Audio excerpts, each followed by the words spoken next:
I'm Dr. Ria and welcome back to my channel. Today's video is going to be about how to remove your makeup properly. So I'm going to cover a few different ways of makeup removal because I understand that one way is not very suitable for everybody, or different people might have different preferences when it comes to products. This is a very impromptu video because I do not plan on making this.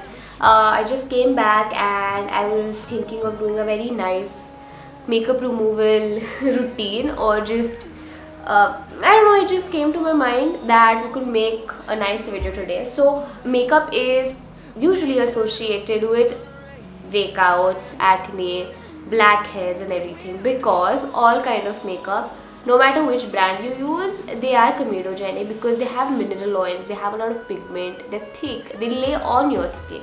It's always important to cleanse your face properly at night, irrespective of you applying makeup or not, because we have a lot of air pollution, and the air pollution has a lot of particles which are a byproduct of the petroleum. Now these air pollutants are very comedogenic. They are more comedogenic than applying oil itself.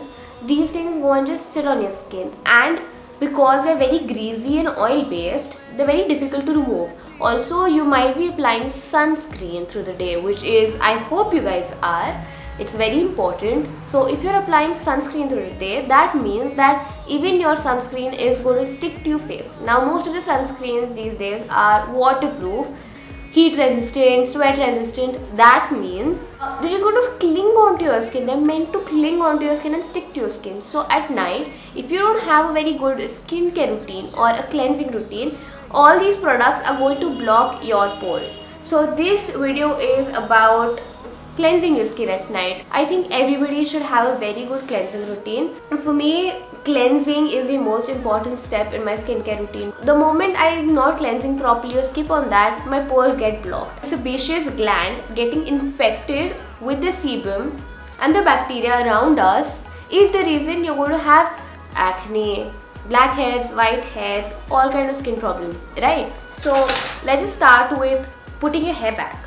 So you get these, mine is a little dirty, but you get these things that you can just apply like this onto your hair, which is anything behind, or you can have a hairband, or you could use these small clips.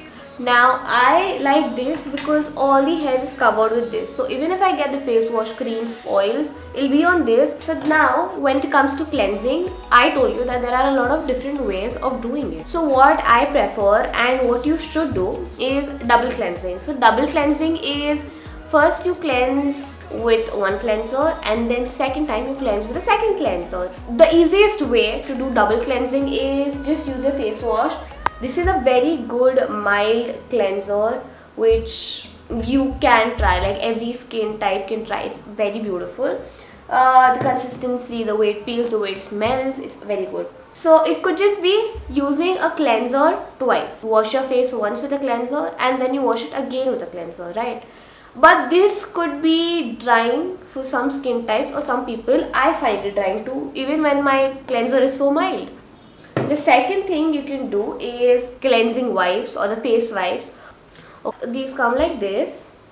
Hold on. And then you can just pull out one pad out, which is dipped into micellar water and cleansing substitutes, and you can clean your face with it. But the problem is, all these things are very rough on your skin and they can lead to rubbing and tugging of your skin, which I do not like. I just keep this if I'm like traveling, which I haven't done in a while. This is just for emergency, just in case, but this is the worst thing that you could do to your skin.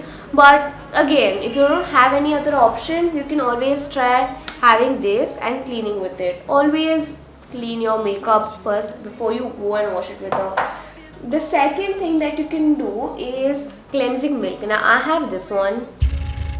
So a cleansing milk is, yeah, this is the reason.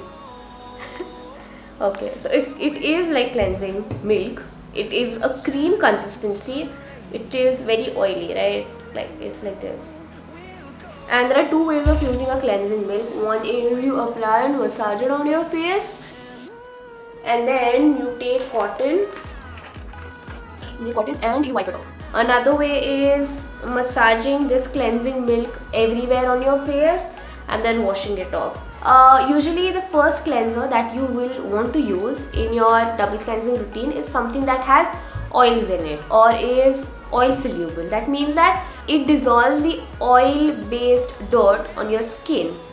When you clean that off, you have residual oils of your cleanser left, or the residual product of your cleanser left, which then you can wash off with your face wash easily. Now I use this when I have very dry skin. For winters, using cleansing milk, or if you have a drier skin type, or if your skin is feeling dehydrated because you've applied your makeup for very long time, you can use this. The second thing that you can use is a micellar water. But this is what micellar water looks like. Once you shake it, it is a biphasic cleanser. The lower layer, this is the oil and this is the water. So when you shake it, it kind of comes together, and what you're supposed to do is these biphasic makeup removers, you know the Garnier one, the yellow color, I'll put a picture here, this one, this is also like this, similar, and these are very good to remove makeup that's oil based. Now what you do is you take the cotton, you put it on your eye and you just press it, just let it be there for a second, and it starts melting off your mascara. Like alternatively, what I used to do before is just use oil, you know, the Johnson's baby oil. Even that is very good when it comes to taking off mascara off your eyes, or you know, very heavy makeup. You know, a lot of people have a lot of pigmentation and would like to conceal or cover dark under eyes or pigmentation on their skin on a regular basis, and it's okay. Just make sure that you're cleaning properly, otherwise your skin is going to break out. Makeup products have a lot of moisturizing or oil based ingredients so that it does not flake over through the day, you know. And most of the times we use makeup that is going to be long lasting so that it looks good through the day. That means that this makeup is a lot more difficult to clean and get rid from your skin and clean out your skin. So I'm assuming I should have started the mirror, but I haven't. It might look like I'm rubbing it, but I'm just being very gentle. I'm just pressing it and it comes off. I love mascara, but I don't apply mascara every day either because mascaras are difficult to get out of your eyelashes. Now the third way to cleanse is using a balm, a cleansing balm. So look at this. This is the Plum's cleansing balm. So a cleansing balm comes in a balm-like consistency, and once you start rubbing it onto your skin, it turns into oil-like consistency, which is more greasy. When you add water into it, it turns into a whitish emulsified something, and then you wash it off. That's just if you're looking for a very good face wash, I told you this is a very good face wash. The one from Sebamed, this one is really good too. It's very mild. It has a lot of antibacterial properties. I don't remember. I think I have talked about it in some video, but okay, yeah. So this is cleanse, and I just don't know how to show it. Okay. I just sprayed some water on my face. Now the balm mixes with the water and creates this emulsion of all your dirt, grease, and the water.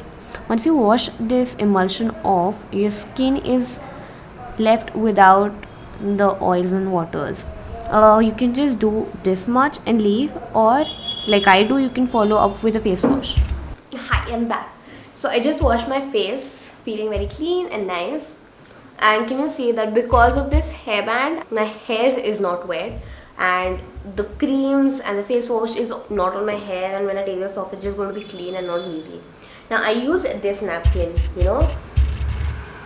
This is a little rough as a napkin, but especially for when I do my cleansing routine at night, I just hold it like this, you know, like this. Can you see? Yeah. And then very lightly, don't be very rough with it. This is good for exfoliating your lips. It really takes out the dead skin over there, and I just do this.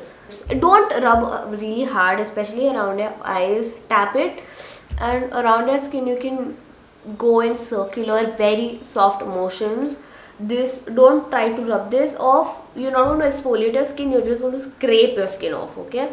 I have cleansed my skin and it looks so hydrated and supple because it still has the water after washing. It's still there. My skin is still moist and wet. The next thing that we do is, you can use a toner or you can just skip it. Now I like this toner. The toners from Plum are very moisturizing. They don't have alcohol. I usually put them in a spray bottle and spray them over my face. You take it on your hand, which I do not recommend. This is how you apply your toner. So what this toner does is just give it extra wetness, and before the toner dries, what you want to do is go on with your moisturizer. Now the time between washing your face and between applying your moisturizer should be 30 to 40 seconds. Do not wait till your face dries out. I used this moisturizer from Cetaphil. This is something that I'm using every day. I just feel like I don't like changing my moisturizer every day or regularly because your skin gets used to products, using certain products, maybe face wash and everything, and that is a routine in itself. Every time you switch products, your skin takes time to readjust to new products, new chemicals, right? And then it will break out. So when I started using this, it felt very greasy, but I've been using it for over a year and my skin is very used to this. So always buy a moisturizer that you know you can use it over a long period of time, that you can afford and that you like in general. Like, this is very greasy, but irrespective of what the weather is, this is what I'm sticking to right now for a year actually. Now look at my skin. It looks hydrated, right? The next thing what I'm going to do is I use a retinol cream for my actives every alternate night. I don't use it every night either. So I just take a really small drop of retinol, rub it, and then so retinols, I've made a video about retinol previously. You should go check it out. Retinols are really good for acne prone skin. Contrary to what a lot of people say that you're not supposed to apply retinol under your eyes, applying retinol under your eyes can actually reduce your dark circles too. But this has to be really low. Like, don't go with a very strong retinol cream under your eyes. This helps reduce pigmentation, even the skin tone, reduces wrinkles, it's anti-aging. It's one of the very few things that is actually anti-aging, you know. I apply it on my lips, I apply it everywhere, but I make sure that I'm not using a lot, otherwise you're going to have a lot of irritation. So when you're using active ingredients, make sure that you're doing that. Take a lip balm, and you can totally skip your oil and go on with your Vaseline. And I apply Vaseline under my eyes too, and I don't apply too much. So using oils and Vaseline and thick things during night means that you have to cleanse properly in the morning again, because if these things stay on your skin for a really long time, they're going to clog your pores. We are done with our skincare. I'm going to open my hair, and I think this video got really lengthy with me talking and chit-chatting, but this is what my makeup removal of my nighttime skincare routine looks like. Obviously, because I was explaining and I was saying so many things, I was telling you different ways of doing it or giving you options and tips, it took this long. Whatever, I am shooting for I think 25 minutes right now, but I complete my nighttime skincare routine in, I'd say, 5 minutes. I'm that fast with it. 2 minutes after washing my face, moisturize, put a little bit of oil, Vaseline, and we're done. While after you're done, whatever is left on your palms, just massage it into your hands, and always moisturize your neck. I've already used a body moisturizer on my neck. Moisturize your ears, and whatever is left, you don't have to use anything specifically differently. I don't use eye cream because I just feel like it's just a small tube of 10 ml cream, which is completely useless. So this was what I had for you. So don't forget to drink water. Drink at least 2 to 3 glasses of water before you sleep. you're going to wake up with amazing plump hydrated skin. Drink as much as water you can through the day. Your skin will really look refreshed. Also, working out, exercising regularly just improves your skin's tone texture by giving it a lot more nutrition and blood. This is all I have to say. Okay, this is it for tonight. Bye. We'll talk later. Go down, subscribe to my channel, and let me know what do you want to watch in the next video. Are you liking these impromptu kind of videos? Because I think I feel more fluent and fluid with what I'm saying, because I'm not reading something or I don't have a script over here. But I'll show you what I was doing. I just sat with all my stuff over here on my study table for you guys, and let's start to record. I was just like, let's just do it, and this is what I have for you guys. So let me know what you want to watch next.